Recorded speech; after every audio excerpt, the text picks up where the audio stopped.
y'all? We back. Bridging the Gap podcast. I'm your host, Brother Rashad Cobb. We got a special guest today, a very special guest. This is a very intimate interview, one-on-one, with somebody I've been looking forward to interviewing. Bear with me, because he has a lot of accomplishments that I feel like I have to read off because I feel like y'all need to know him in a different way before I introduce him. Safe and thriving parks, for example, Wilson Park, Luders Park, Cesar Chavez Park. He also has done community cleanups, community concerts. He also has done senior citizen outings, skate park collaborations, power of community, cracking down on illegal dispensaries, taking down street takeover, empowering residents through expungement, taking action on nuisance properties, addressing homeless encampments, preventing evictions, and combating homelessness, along with many other things. I want to introduce one of the strongest candidates for our upcoming mayor election for the City of Compton, Brother Andre Spicer. And definitely appreciate that introduction. No problem. How you doing today, brother? Well, man, I'm blessed to be over here hanging with you, man. Blessed to have you. Blessed to have you. Conversation. Yes. Thanks for the platform. Oh yeah, no problem. Thank you for thank you for coming. I'm sorry. So let's get right into it, right? So you described yourself as the son of Compton, and for me, that quote it resonated with me because to me that gives me the energy of you have been embedded in the city of Compton, the ins and outs, growing up there. So how did growing up there shape your leadership styles and priorities? And just for clarity purposes, I'm a third generation Comptonite, if you will. Okay. My mom, dad both graduated from Compton High School. Okay. Dad was Compton PD. Mm-hmm. Grandparents were the first African Americans to be able to buy a house on their block. Oh wow! And they bought a house on the west side. My grandparents. Okay. And in that area, it was called Richland Farms. It's called Richland Farms. Okay.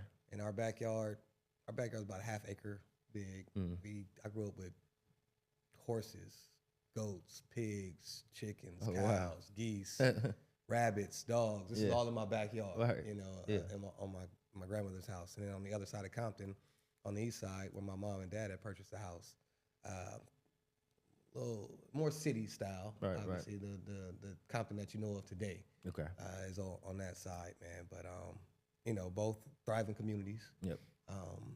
And coming up in Compton, I got a chance to see the diversity in Compton. Like what I explained to you before, where we have all these farm animals in the backyard. Right. Like we don't have sidewalks. That is it's the countryside of Compton. It's the agricultural side, if you will. Okay. A lot of people don't know about it, don't talk about it, but it is a very huge and thriving community, and it's actually the backbone of the city and where the city even got its name from and recognition over worldwide. And so that was one part of my childhood. The other one is, like I said, growing up in the city and just seeing more fast-paced gang activity, prostitution, drugs, different things like that. So I would say that my growing up in Compton was full of diversity. Okay. My dad was, again, Compton PD, but my grandfather was the neighborhood drug dealer. So I had that balance in my background, if you will. Right. Okay. Oh, nice. So before politics, you were very active in community work. So tell me, what was the moment that made you decide to run for office? Or moments? Yeah, of course. So my background is I had a podcast. I have a podcast studio currently today, but I haven't been as active on my podcast. But during that time, I was doing a lot of community activism, after-school programs, mentorship programs. We would do like block parties and just different things to build up the community. Right. I just saw the disconnect from City Hall to the streets, and I wanted to see what it was that I could do to play my part in bridging that gap. Right. I just wanted to bridge the gap. There you go. Right. There you go. And I started to pay attention to our demographics. Right. We have like roughly about 100,000 people in Compton, 93,000 by census. We have about 54,000 registered voters. The average voter is 66 years old, but the average age is 34. So I realized by those demographics, it was my generation that wasn't engaging civically. Right. And so people would say, well, why does Compton look like it does? And then someone would say, oh, well, the seniors keep voting the same people in. Some would say the youth don't vote at all. Right. So you find everyone pointing fingers as to why the problems are here and why we have these problems that exist. And the truth is, it's like we just have to do something about it. Yeah. Pointing the finger doesn't get anything done. It's like, all right, let's get active and figure out how we make the change. And the community really pushed me to run for office. I had no intentions on running for office, man. I went to school for fashion design. Okay. I was designing evening gowns and tuxedos, Right. and I was happy in that space. Yeah, you're a man of many traits, man. It seems like I've lived a lot of lives at this point, but that wasn't my intent to run for office. The community got behind me, pushed me to run, and then because of all the activity I was doing in the city, that's the reason why they pushed me to run. But then that activity intimidated some of our council people, and two of them in particular kind of like singled me out to stop all the programs that we were doing. And then that gave me the extra motivation I needed to get into the race. And so then that's a whole nother long story, bro, that we can go down if you like. But I ran for office in 2021, and the results came back and said that I lost by one single vote. I don't know if you knew about that. I was gonna get to that. Okay. I was gonna get to that. Let me stay. We right here because I was gonna get to that as far as that you lost by one vote. I just wanted to know, how did that experience, change you, or, did it kind of break you down for a minute, and you kind of had to pick yourself back up, or was it just let's just get right back to work? We was one vote short. Let's 10 toes down and let's get back to it. Yeah. So we anticipated cheating.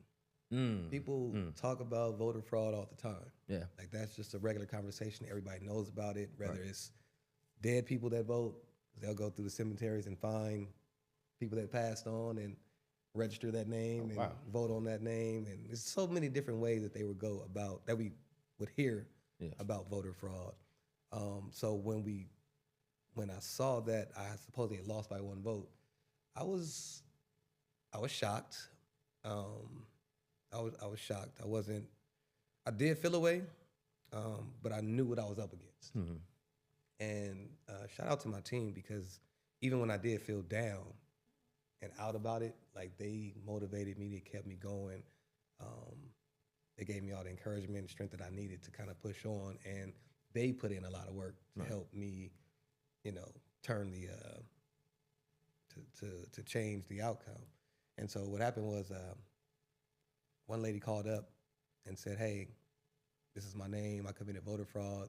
This is how I did it. This is where I did it. This is who I was involved. And this is why I did it. And if you find proof of that, I'll testify to it." And so this was like right after the results came out. So it gave us that little hope, and so we did the recount. Took us all day. But we looked where she said. We found exactly what she was talking about, plus more. And we took that information, took it to the district attorney's office. About 3 weeks later, the district attorney office indicted the incumbent and 4 other people. So it kind of gave me like, all right, we're getting somewhere. Yeah, right. And then I found out that if and when it does go to criminal trial, and if they lose, it doesn't guarantee that I win my seat. So that part frustrated me. It was like, what do you mean? Like, he cheated me. If I prove it, you telling me that I don't get the seat? Yeah. And their thing was, it's a criminal case. They'll deal with the criminal side. The city would can appoint whoever they want, or they could have their own election. I knew I didn't stand a chance with either one of those options. Yeah. So I reached out to a lawyer, and he told me that I had to do a civil case. And so that's what we did. We filed a civil case. It took us about 8 months to get in front of a judge, 2 days of trial, which I think we kicked butt in the trial. All the evidence was plain and clear as day. It took 3 months of deliberation. And it wasn't until the incumbent had a graduation party for his kindergarten son at the mother's house, and the mother's family doesn't like the councilman at the time. Yeah. And a fight broke out. They beat him up really bad. I heard there was bricks, bats, all kind of stuff where they beat him up real bad. His assistant was the son of famous rapper DJ Quick. Okay. Yeah. Somehow, some kind of way, and I don't know all the details of the story, but a gun was pulled out. They shot and killed the brother-in-law of the incumbent. The next day is the day that the judge appointed me to my position. Right. And that was literally 364 days to the election day. Oh, wow. So it took me a full year to finally get what I had earned. Oh, wow. So it was, it's a long, Sound like hell. it's an interesting story, Sound like man. hell. And I think winning that way, I mean, I hate that someone lost their life. Yeah. I hate that It's David unfortunate. he just got convicted. I think he's serving 15 to life right now for that situation. And I hate that it happened that way. But the victory in it kind of, spoke volumes, if you will. Yeah. Like it was good to see that people complained a lot about voter fraud, and you hear about it, and to be able to be one of the people that actually prove it. It's only been 2 people in the United States that ever proved voter fraud to my knowledge, and I'm the only one on the West Coast. So it made the victory sweeter. But the bitter part was seeing that someone lost their lives and 2 people lost their lives. Yeah, that's unfortunate. And honestly, that's me personally. I don't really delve into politics or have too many political discussions because for me, like it's just too many moving parts that I don't understand. And like you just explained that whole scenario, it's a lot of unethical things that are taking place. And so me personally, I don't like to be a part of those conversations, but I do like to hear insight from people who have been in those situations, just to kind of keep my mind updated on what's going on out here. See, the thing is, I'm with you because that was me too. Yeah. The thing is, we're not having those conversations about politics. But politics are having those conversations about us. Okay. Like, you don't have to be involved for them to play a role in your life. Politics is a necessary evil. It's something that it's going to be here, and it's going to affect your day-to-day life. And the thing about the ones that's voting at age 66, which is great, and I'm glad they are engaged, but the people that deal with the results long-term are you and me. Right. But we're not engaging because we don't understand the process, because we don't believe in the process, because people be lying, because it's deceitful, and I get it. But that doesn't change anything. Right. It changed nothing. It just gives us an excuse. Yeah. We've been saying F the police for, this is Compton, right? Yep. We famous for it. Yep. We've been saying it for a long time. Well, police aren't going anywhere. They're still affecting our community. You're still gonna call them when somebody robs your grandmother's house. Yeah. You still go. So how do we find the middle ground? And that's in politics, that's in public safety, that's in business, that's in everything that we do. Because we don't always understand everything that's happening in the world that affects us. But if you want to play a role or have a voice in that, you have to engage on some level or another. Yeah, I agree. And I get it. And so that's why when I got in office, my whole thing was to start to focus on the people that don't engage, because they need to believe that this works for them as well. Yeah. And so one of the main things I did was get into the public safety aspect and do more preventative things and restorative projects. So we've been doing expungements, and we do expungement clinics at least twice a year. Okay. I've gotten 600 residents expunged from their misdemeanors and felonies. In that those same projects, about 250 people were employed, another 125 housed. This helps in public safety, but this also helps me, because this is the people we're talking to. Like, we're not expunging 50-year-olds, 60-year-olds of their records. Yeah. These are 20, 30-year-olds. This is them that had been affected in this public safety arena, and I didn't understand or didn't realize that you can't even get an apartment if you have a felony. Right. So homelessness is also tied to people not having clear records. So, and again, all these people are my people. They're black and brown people. They're people from Compton, from Watts, from Gardena, from LA, from Inglewood. This is our community. So if we don't ever address them, we can't address public safety. If we can't address public safety, you'll never believe that we're doing anything to help you other than getting more police to send you to jail. Yeah. So it's like playing all these different, understanding how the community works, understanding the people, and understanding the resources that you can bring to the community to make any change. Yeah. Yeah, definitely. And to your point about the expungement and how you help the residents and stuff like that, it kind of goes into my next question. Because you've talked about transforming Compton. Yeah. And so, what does that look like? And like, what does that look like to you, transforming Compton? So I want Compton to be a destination location, Okay. a tourist attraction. I like that, yeah. I travel the world. I probably have about 40-something stamps in my passport. And every place I've ever been to, they know Compton.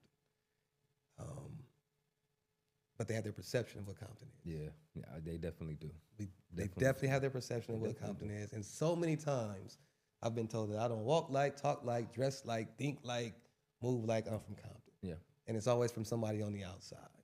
And so you ask, well, what does that even look like? What is that? And then you start to dive into those different things. So anyway, I say that to say that everybody knows who Compton is, whether it's because of Kendrick Lamar, Dr. Dre, Venus and Serena, DeMar DeRozan, Richard Sherman, Kevin Costner, whoever, it's going to be somebody that you recognize from Compton.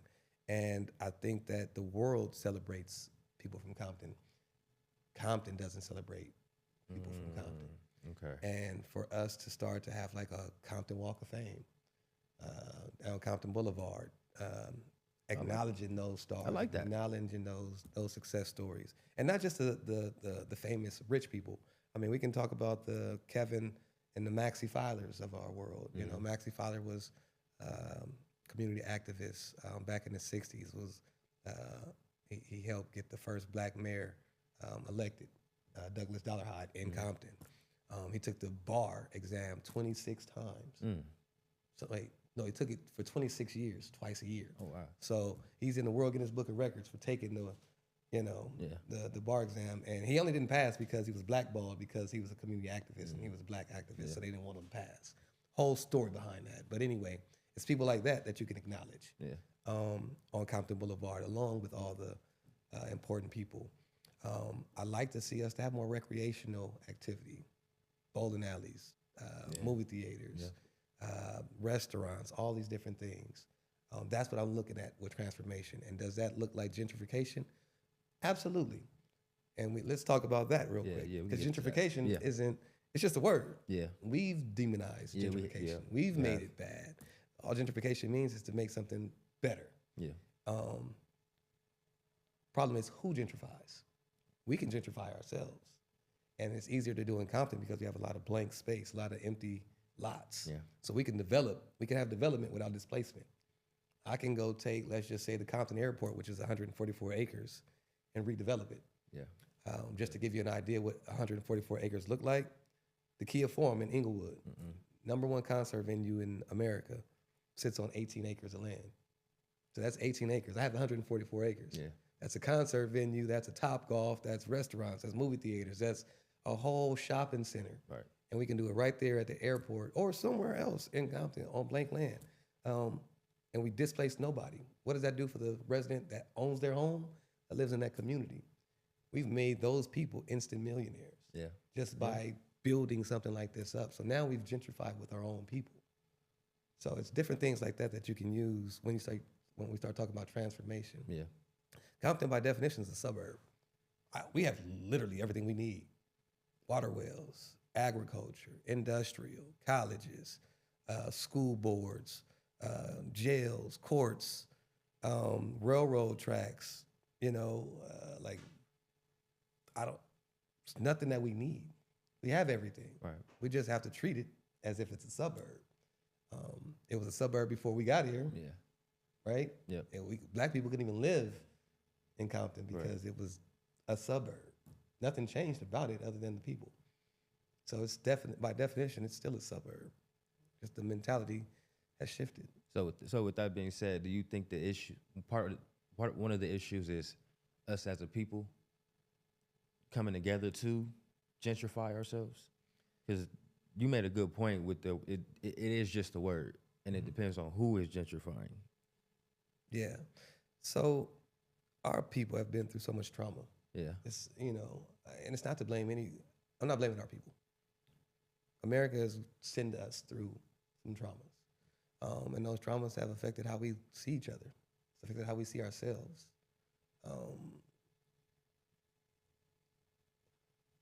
There's a quote like, "Yeah, don't mess with me. I'm from Compton." What does that mean? Like, again, it's the mentality and what you think that means. Like all of a sudden you're tough because you're from Compton. Right. No, that's not how it goes. There's some tough people in Westminster too. There's some tough people in wherever, but it's also some punks too in those same areas. So it has nothing to do with anything. It's going back to the mentality of how you perceive certain things. Yeah. And we've been through the crack epidemic. We've been through these different periods of time that has affected how we see each other, how we treat each other. And I think that that's half the battle, because it's not a Compton thing. It's an urban thing. It's the same thing in Chicago. It's the same thing in New Orleans. It's the same thing in Oakland. It's all over where we're at. We all deal with the exact same issues. So we're all the hood. Yeah. I agree, because I've definitely heard that. Don't mess with me, I'm from Compton. Don't mess with me, I'm from Watts. Yeah. I'm from Chicago. Leave me alone. I've heard all that. So yeah, definitely. So I want to kind of shift it to the youth for a minute. What I want to ask is, because I know our youth is very important when it comes to the transformation of Compton, the transformation of the world, period. And this podcast is definitely, we're based in how we can bridge the gap between the youth, community, the youth, previous generations. So what I would want to ask is, how will you bridge the gap between generations and communities within the city? It's conversation. It's communication. A lot of times that we have disconnect is just because we don't understand each other. Yeah, I agree. Like that's literally usually the case. That's the same case in our household. And if we can't get it right in our house, what makes you think you're gonna get it right with all of these houses on this block? And then all these blocks in this community? It still comes down to communication, knowing how to communicate to people, understanding, hearing where people come from, hearing their issues, their blight. Like, what's your gripes here? What's your issues? Let's deal with it. We don't. We're emotional, and we respond emotionally because we only respond when something happens. And if nothing's happening, we're in the house. We don't want to be bothered with nobody. We in our own little, in our little introvert way. That's who we are. But we can't do that and move our community forward. We have to come together and have these conversations. My wins should not equal your losses. That's not how you should see things. Like, we both can win. We both can have goals here. We both can be active in our community. I know there's a disconnect with the seniors and the older generation and the younger generation. They see things differently. And they don't respect each other's point of view. And it's because both people have been dismissive of what the other person thinks and feels. I do believe young people have vision, and they are the way of the future. I also believe that seniors have the knowledge and the experience that we need to accompany with us in this vision. It's learning how to work together. It's the same thing that we deal with in the hood. The OGs don't talk to YGs. Dad is disconnected from son. Mom is disconnected from daughter. Like, it's these generational differences that we let affect us, and we say, "Oh, these young cats, these young people just crazy as hell. They'll do anything." It's just old people. They don't know nothing. They stuck in the past. These are the things that we constantly have. We say, but it's because we don't spend time with each other. There we go. We're not spending time with our parents and grandparents, like genuine time. And they're not spending time with us.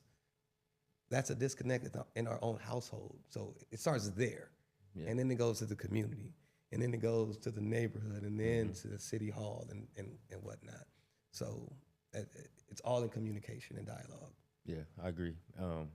Me and my dad, we have a conversation a lot about this, just kind of the understandings and misunderstandings between generations. And just for example, he's come a long way. Me and him used to really butt heads about generational things.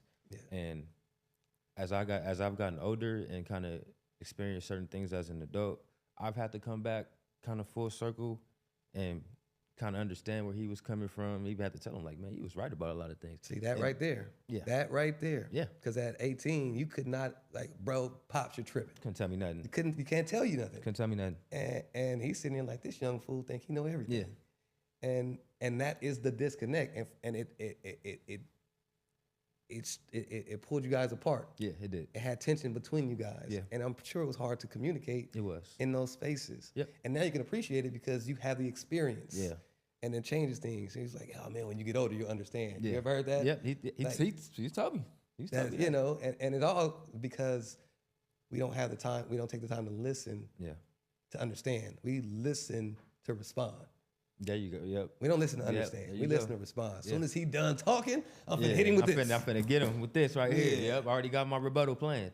Yep. And it's, and I told him, you know, you were right about a lot of things. And then he's came back and told me, like, you know, I'm starting to understand and really learn to listen to what, you know, you young people have to say, because I understand that the world is different now, and that y'all are living in a different type of world than I grew up in. So now that we've had that understanding, me and him could talk for hours, for long periods of time about things, and see things the same way. Certain things that I wouldn't see his way at 18. I'm 33 now. I see exactly the same way, and then that creates beautiful dialogue. Now, how much further in life, or how much more knowledge do you think you would have had you been that open from the beginning? And he had also been that open from the beginning. Like you lost a lot of time in that. Yep. A lot of experience, a lot of everything in that from 18 to 33. Like it's like, yeah, I'm 33, I finally get it. Yeah. And he's like, yeah, I'm 63. I finally get it. That is, he's turning 63 too. Yeah. Yeah. I mean, you know, this is unfortunately, this isn't an unfamiliar story. Yeah. This isn't a story that we all have gone through this. Yep. We all have seen this. This is the typical story in the hood. And this is why we have that disconnect in our community. This is why that tension is there. Yeah. Because that conversation never existed. Yeah. And that one conversation in just your life could have changed a lot. Now if we had that, now just imagine it from one generation to the next. That's just you and Pops. Right. Now we're talking about this whole generation and this whole generation now having that same conversation. Yeah. The effects that it could have in our community. Yep. So that's where we're going to see the change, and that's how we bridge the gap. Yep. And I also feel like just over the years I've started to appreciate that I even have somebody to have that conversation with, because then I look around and have a lot of friends, even family, that either don't have their parents anymore or never had them. Mm-hmm. So they were seeking these conversations in certain places where they couldn't find them. So I had to sit back and realize, like, yo, I have my mom, I have my dad, I have my grandparents. Yep. I have people that I can look to and have these conversations with that are willing to hear me. So I need to take advantage of those. Mm-hmm. And that's just being grateful for everything that you have. Yeah. You know what I'm saying? You can be grateful. There's a lot of things that we take for granted, just being able to eat breakfast, being able to go to sleep at night on a full stomach. Yeah. You know? Yep. Where somebody else, all they had for dinner was sleep. Yeah. You know? Yeah. So it's like we have to appreciate what we have. Everything. Yep. All those little things, bro. So, yeah. Yeah. So I want to get into the other part of the youth, like the youth engagement, because me personally, I mentor and I coach youth in Compton. It's called I Play, I Lead Academy, and we do it every Wednesday from 6 to 8, where it's a mixture of sports and life. Nice. And we try to just kind of mix those things in with the youth, just from smaller children to teenagers that's about to go to college. Where do you guys do this? We do it at St. Albert's. Okay. St. Albert's Middle School, Wednesday from 6 to 8. And we also have different events every third Saturday. They have art there. They have Marching Beauties, which is a girls group where they do dancing and different things like that. So it's just a lot of just different things that we can give out to the youth. Right. You know, because certain kids don't play basketball, so we have the art. That's their strong suit. So I'm very passionate about that. So I want to kind of ask you, how important is youth engagement to your campaign? Man, going back again to the youth is actually the future. Like, as cliche and as cornball as that might sound, it is the absolute truth. It's the truth. Like, I have to pass this thing on to the next generation too. Yeah. You will as well. Yeah. We all, that's how life goes. And you have to, in order for you to, and I'm going back to public safety real quick, in order for you to make sure that your community is solid, it's not the seniors that's doing the crime, it's the youth.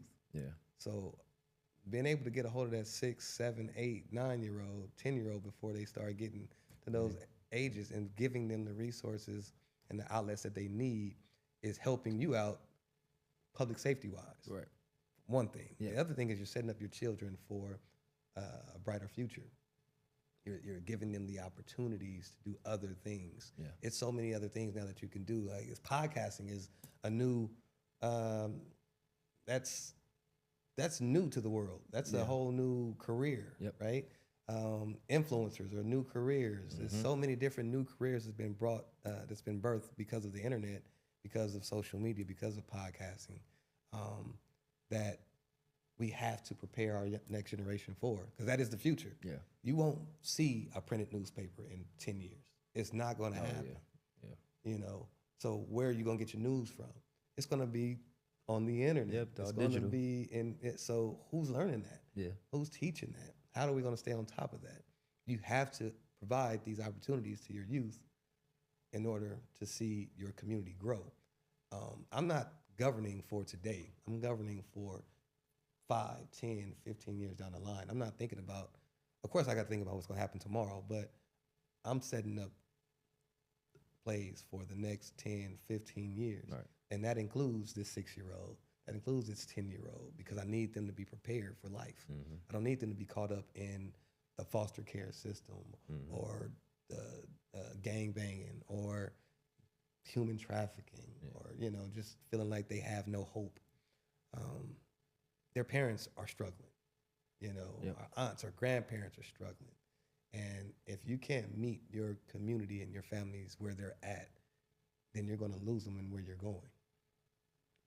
And so youth programs has been key in my community for me, and not just for this election, but it was already that way. Yeah.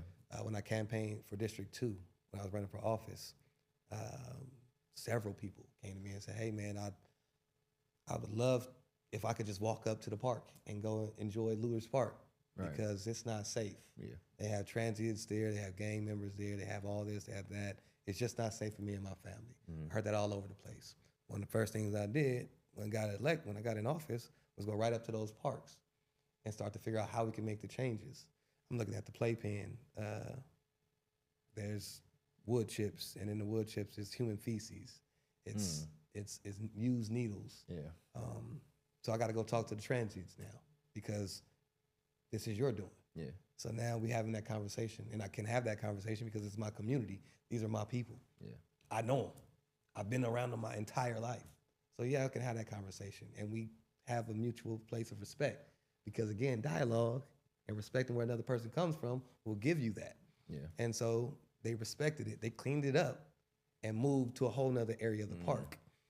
They're still at the park because it's still a park. Yeah. It's everybody's park. I can't kick anyone out the park. So, but I can ask that you respect certain spaces. Yep. And they did. Then we bring in new play apparatus. We take out the wood chips, and now we got like rubber flooring. Right, yeah. There's no more drugs. There's no more graffiti in that area. The gang members, I did the same thing. Hey, it's not safe up here. Yeah. Why is it not safe?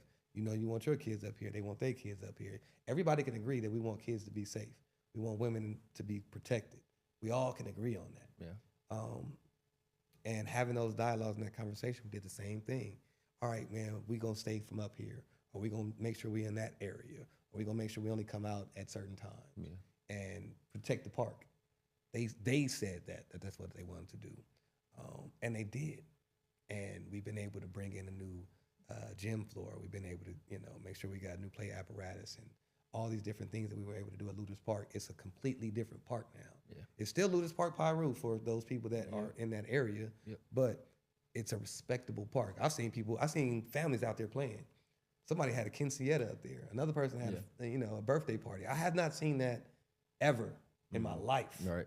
And so to be able to change a park to where people felt comfortable enough to come celebrate life at a park where it was a lot of death means a lot to me. Yeah. And a lot to the community. So also in that same breath, I engage the people that want to see change in that community. It's a guy by the name of Kevion Lewis. He's from that area. He grew up Ludus Park, Piru. But he came back, whole new mindset. He has an after-school program he wants to pitch to me. I'm open for it. He pitched the opportunity. I mean, he pitched his the program. I loved it. We opened up the doors for him. He's been there for the last 2 years. You know, he got about 20 kids that he works with. A basketball program, after-school program. He's picking kids up, taking kids to school. Yeah. He's very active, trying to get back to his community. That also helps keep my park safe because he's from over there. So he also speaks the language of the locals. Yeah. He also has a heart for the kids. So now the community is making the change. It's not just Councilman Spicer coming over here kicking people out the park, you know, planting some seeds and like, you know, moving on. No, I'm engaging everybody. And now all you guys play a role in changing our community. And you do that at every park. You do that in every part of the community. I go back to the communication. Everybody wants to respect. Yeah. And to go back to the public safety part, because you made a good point about, you know, a lot of the crime is our youth. So we have to find a way to balance that. So what I want to ask is, how do you balance enforcement with prevention? You know, how do you prevent things without kind of, if you get what I'm saying, like kind of being too forceful on the youth when it comes to, you know, making changes in the community. Like, you don't want to come off like a, I don't want to say too tough, because you still want to engage with the youth and kind of still give them that outlet, but you also want to spread that message that, look, I'm trying to make changes in these parts. I'm trying to make changes in these different parts of the community. Yeah, I mean, most people are pretty sensible. It's just, again, it's just the respect. Yeah. You have those dialogues, those conversations, people are open to it. There's middle grounds for everybody. Everybody wants to be in a safe space, even if they are the terrorist. You know, they're like, all right, you know what? I mean, I don't want to be like this all my life. Yeah. In most cases. Now, there's some people that's just going to be what they're going to be. But in most cases, you know, after you've gone through enough, you're like, man, I just really want to be peaceful. I just really want peace. But yeah, again, it's having those dialogues. And I'm not just telling people not to do something. Yeah. I'm also saying, hey, bro, do you need housing? Do you need employment? Do you want to go to school? Like, what can I do for your children? Yeah. Do they need to be in after-school programs? And now, so it's not just me saying, hey, don't do this. You're giving resources with it. What can I do to help you? Yeah, I got you. What can I do to help you? Yeah. And you don't just do that with blacks. Yeah. You don't just do that with the Pirus. You don't just do that with the Latinos or the Crips. You do that with everybody. Yeah. And you give everybody that same opportunity. And an example of that, you know, one of the things I really want to show off and brag about once we got the parks fixed is I'm gonna do a concert in this park, this one dangerous park. I'm gonna have a rap concert. You know, I'm gonna tie that to a toy drive, and we did. We did a toy drive for Christmas. Compton AV came out to perform.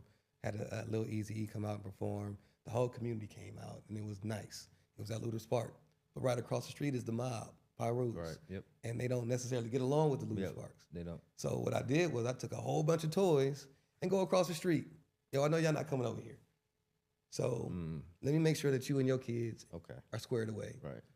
Bam. And here y'all go. And so that what that does is it release it. Everybody's like, all right, cool. He ain't just looking out for them. He looking out for us too. Yeah. I go to the crib parks. I do the same thing. Like, because we're all the same community. You're not going to change anything by giving more favors to this person and less to that one. Yep. You're only making it worse for yourself. And so just being a part of the community is the biggest thing, I think, to governing the community. You have to understand seniors, the blacks, the browns, the youth, the red, the blue. You got to understand all of these people and be able to communicate and have dialogue with all these people. Yeah, yeah, and because you know it's funny.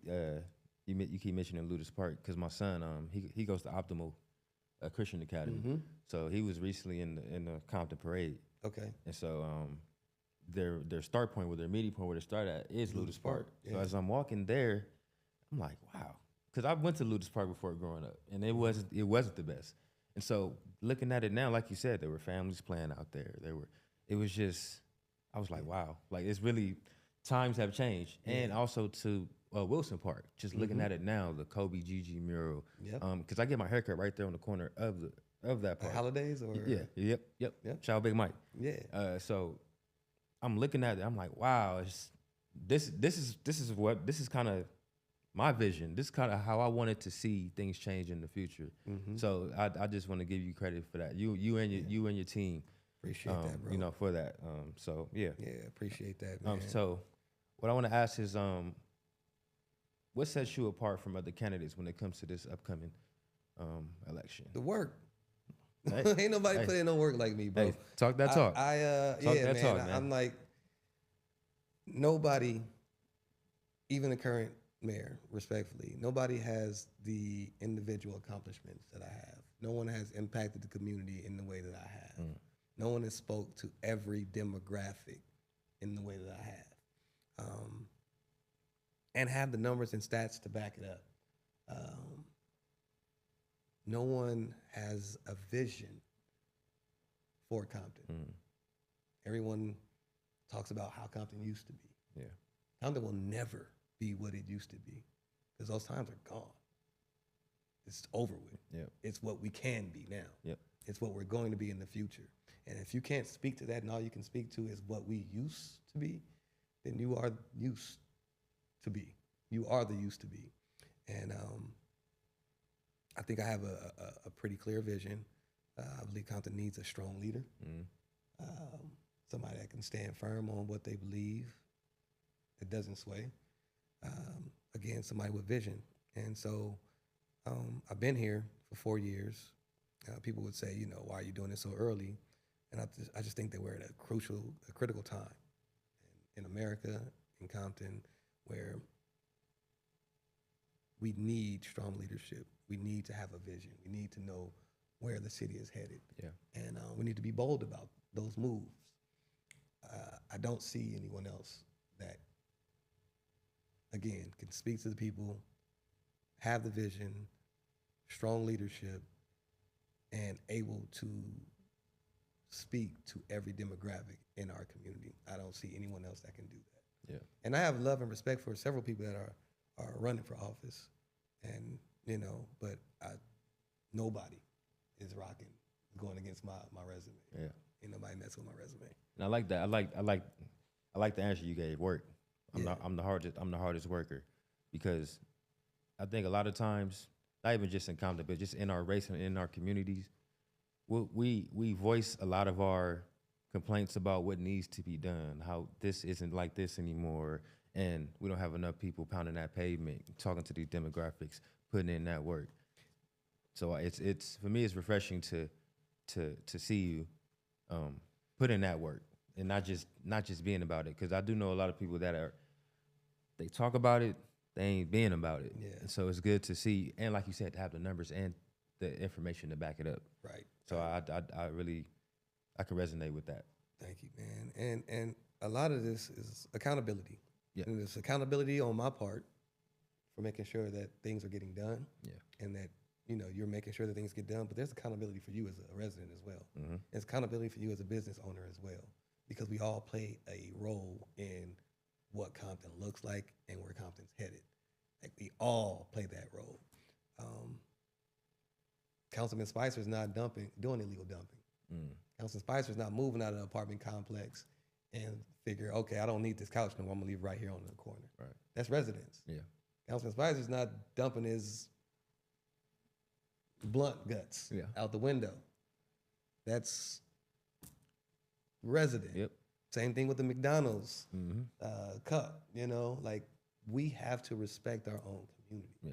We have to see that this is a place of value, because we don't do it in other communities. Yeah. We don't go to Beverly Hills and litter. Yeah. We don't. We'll go over there and be like, oh man, let me take this to the tribe. Yeah. Get back to the hood and be like, yeah. and somebody go pick it up. And somebody get it. Yeah. Like, so that's not a Councilman Spicer issue. Yeah. That's a resident issue. Yeah. That's a citizen flaw. Yeah.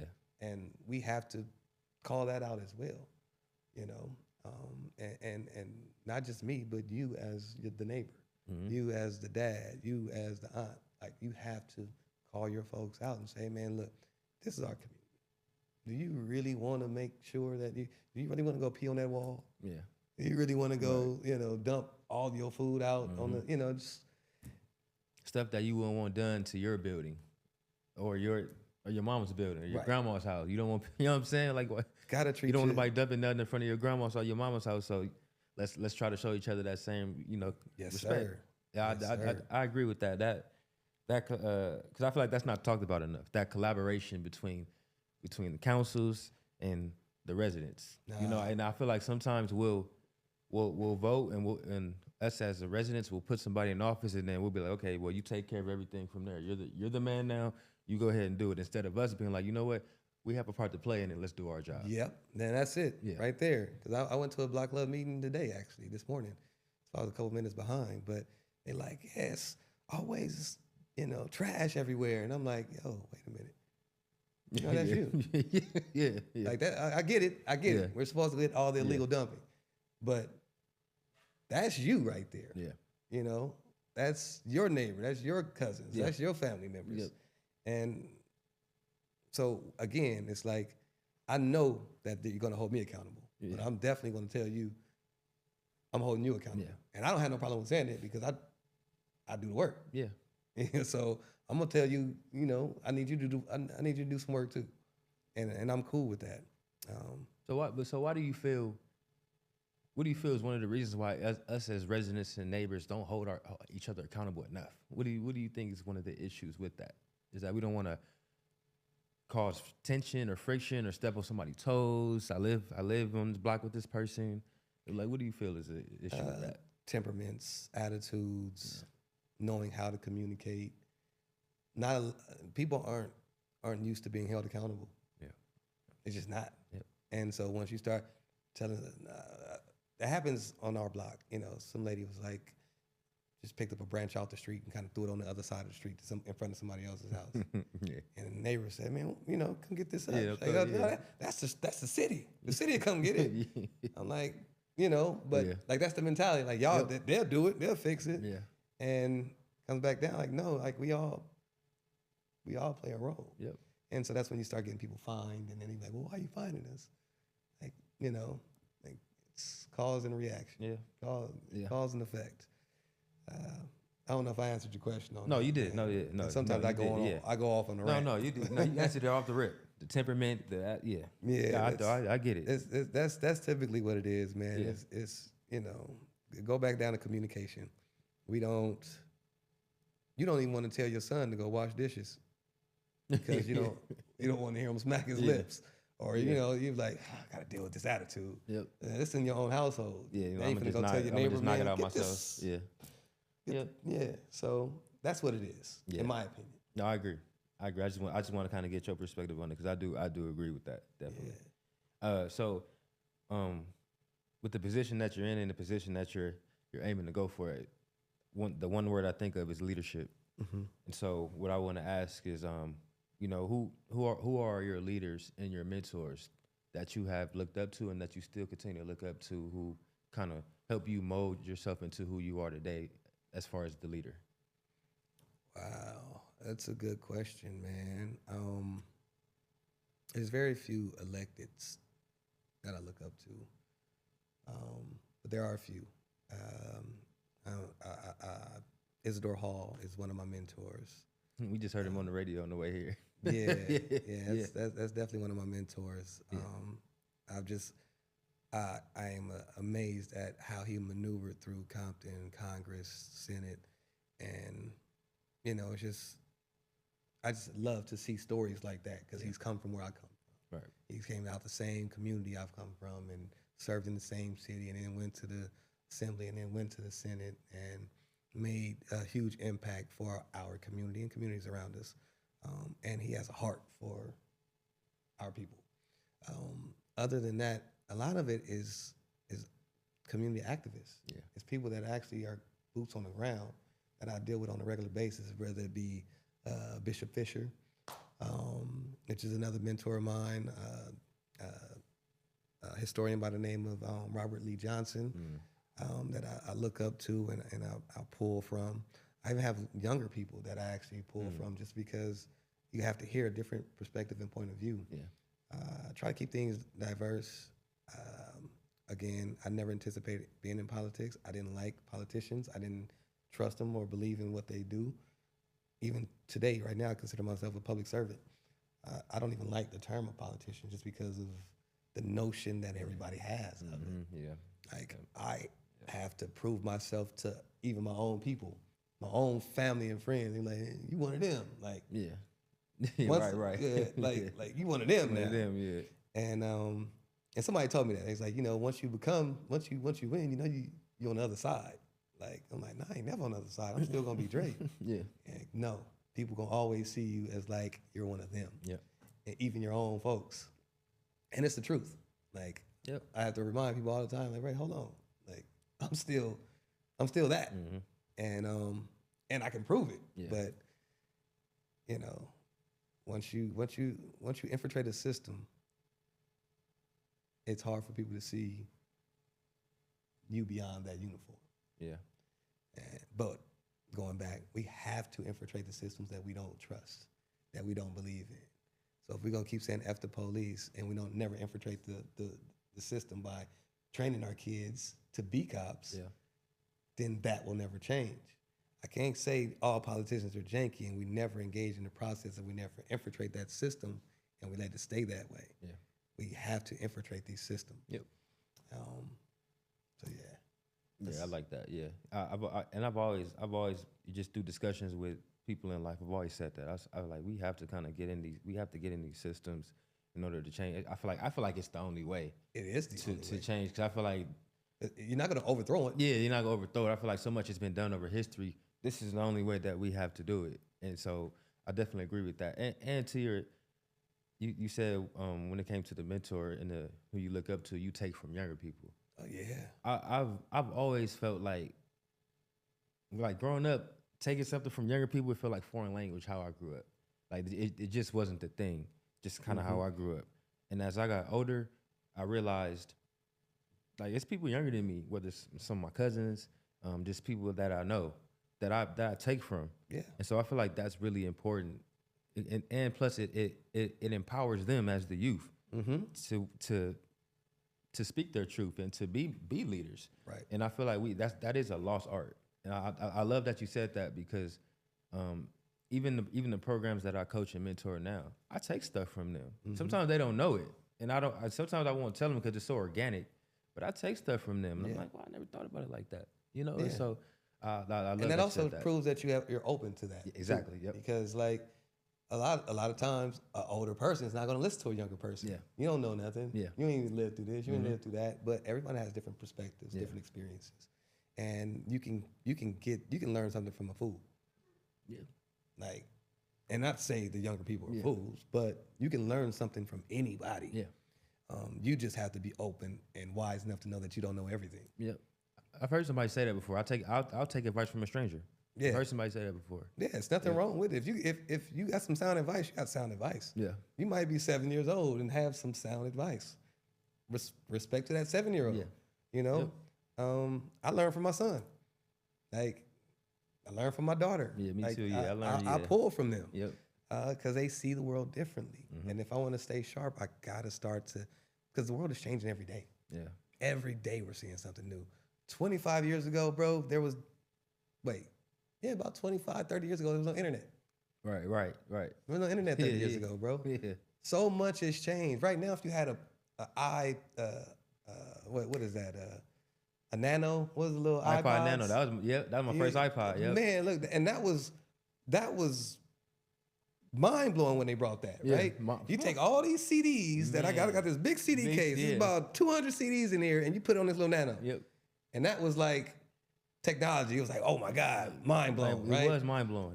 It was. Nano is so old. Yeah. It's so ancient. It's like an 8-track to you right now. Yep. Because so much has happened in this time period. Yep. It's no point of having no nanos and no iPods, or it's a phone. Yeah. Phone does it all. Yeah. So it's like That's a good the world example. is constantly changing. Yeah.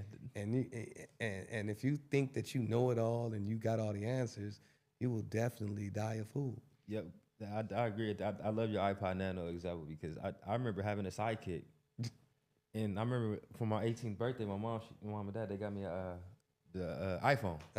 And it took me a minute to, like, I was still on my sidekick for the first couple of days because I'm like, what is this touchscreen stuff on? Like, it's too sensitive. Like, I couldn't. But after a while, I'm like, okay, I like this. Okay, I had to get adjusted to it. You know, so that's times changing. Isn't it?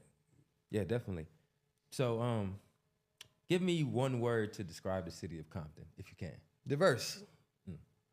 Diverse. People don't know that Compton is as diverse as it is. I mentioned earlier about the agricultural side of Compton.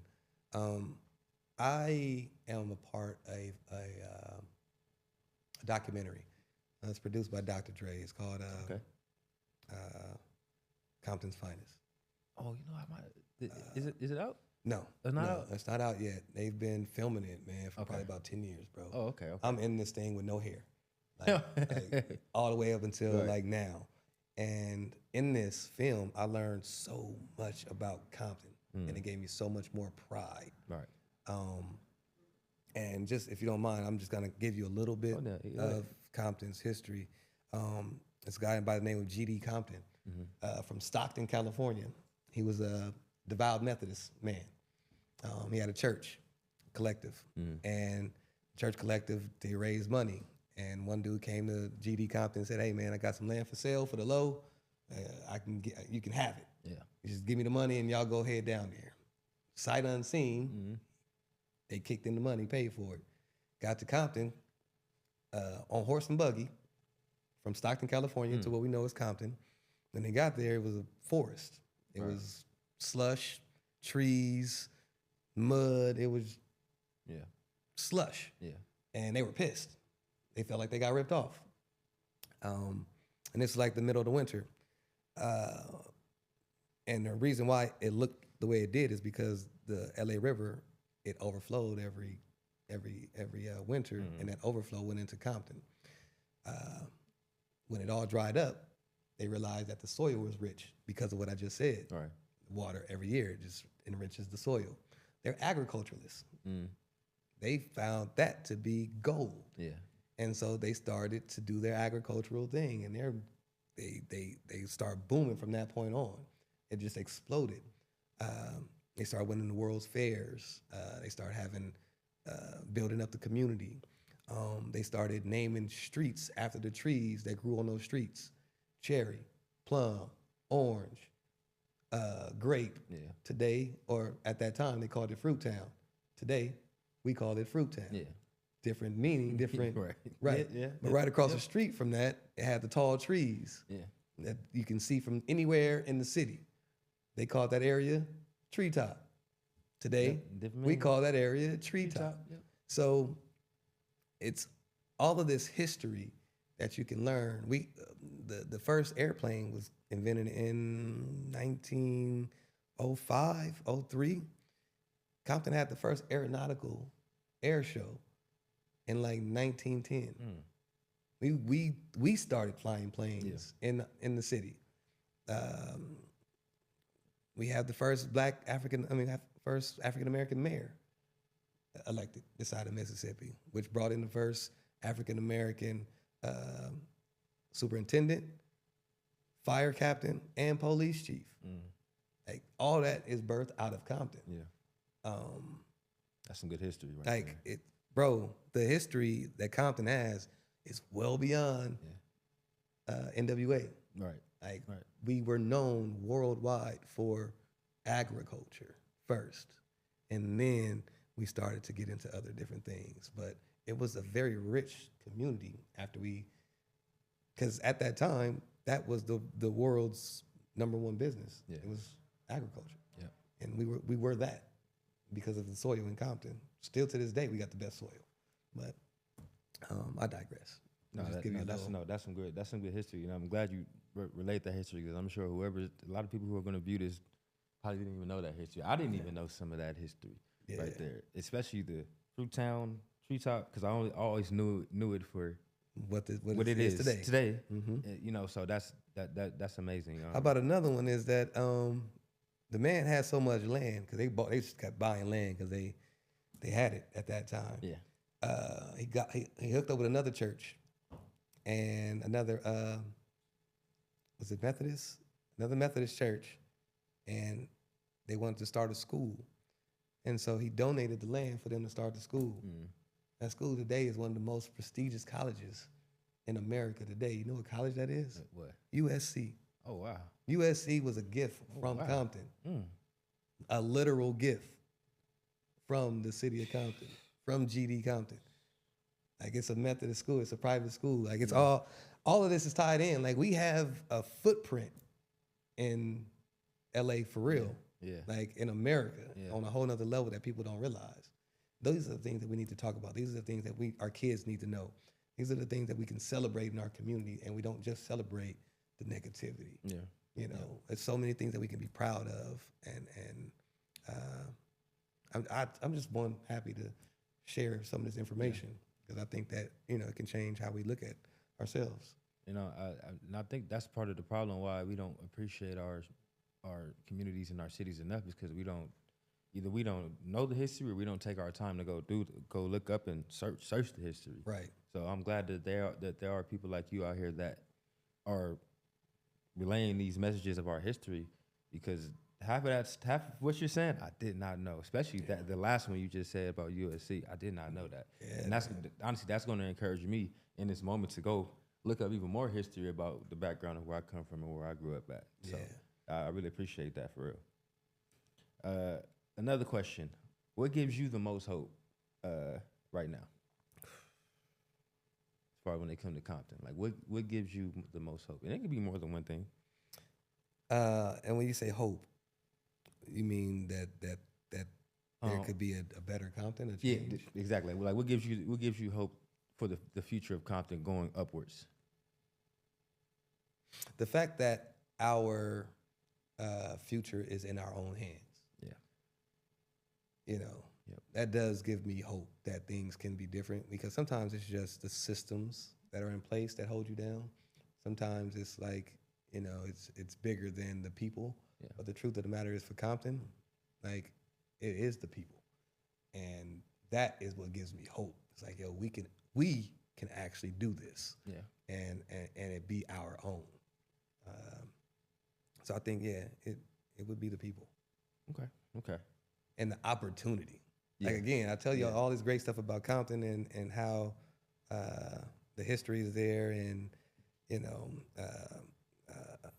the history of Compton and all the people that come from Compton and the tourist attraction and it being, just a jewel in the city in LA County. Those things kind of gives me hope to say, hey man, we can really have something major here in Compton. I like that. The future is in our hands. It's a matter of what we do with it. It's all on us. Yeah. Be that good or bad. Yeah. It's all you can do is blame yourself. Yeah, and I like that opportunity word too. We definitely have to start or continue to open up doors for each other, so we can because there's room for all of us to eat. So I agree with that. Yes, sir. Why should voters choose you as the next mayor of Compton? Voters should choose me because I'm of the people, I'm for the people. My resume and background has reflected that. Yeah. Strong leadership and vision, and a will to see our community and our people do better. Mm-hmm. I don't allow my personal feelings to ever be the reason why I make decisions. That's big. Like never. I might not like you, but if you have a great idea that's going to benefit all of these people, then I'm in the wrong to try to stop that. Yeah. And I would hope that you would give me the same thing. Mm-hmm. But that's not always the case. But I think the people should just choose me because I definitely have the vision, the strength, and the will of the people. I like that. Definitely. I got one last question for you. Oh, good. What legacy do you hope to leave if elected? The legacy that I intend to leave is that when I got here and got involved, we were able to completely transform the community, and not just the aesthetics, but the people. Yeah. Changing the mindset and the hearts of the people, and that's the main thing I want to be known for. Yeah. Like I want to give people hope. You know, when you came up in Compton in the 80s and 90s, early 2000s, average person didn't think that they were getting out of that. Yeah. You know, we don't think that we're leaving. We don't think that things could be any different.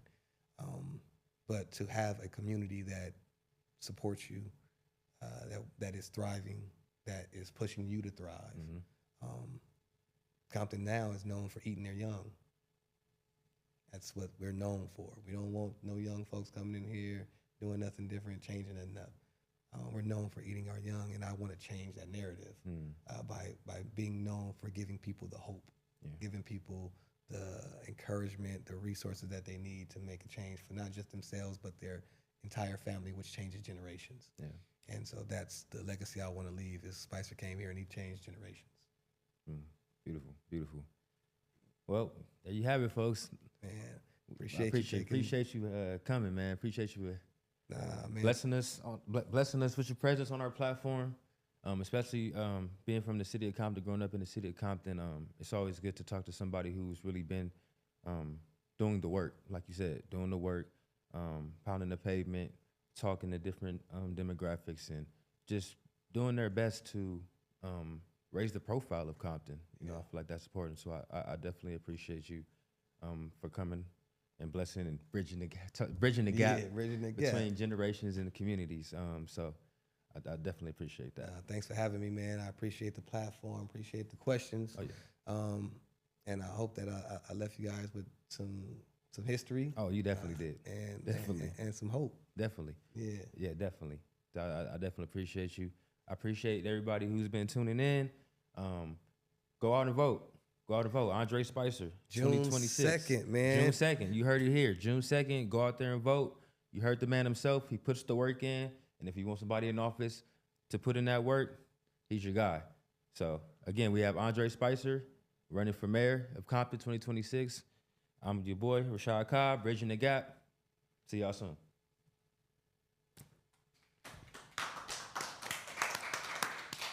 Good stuff, man.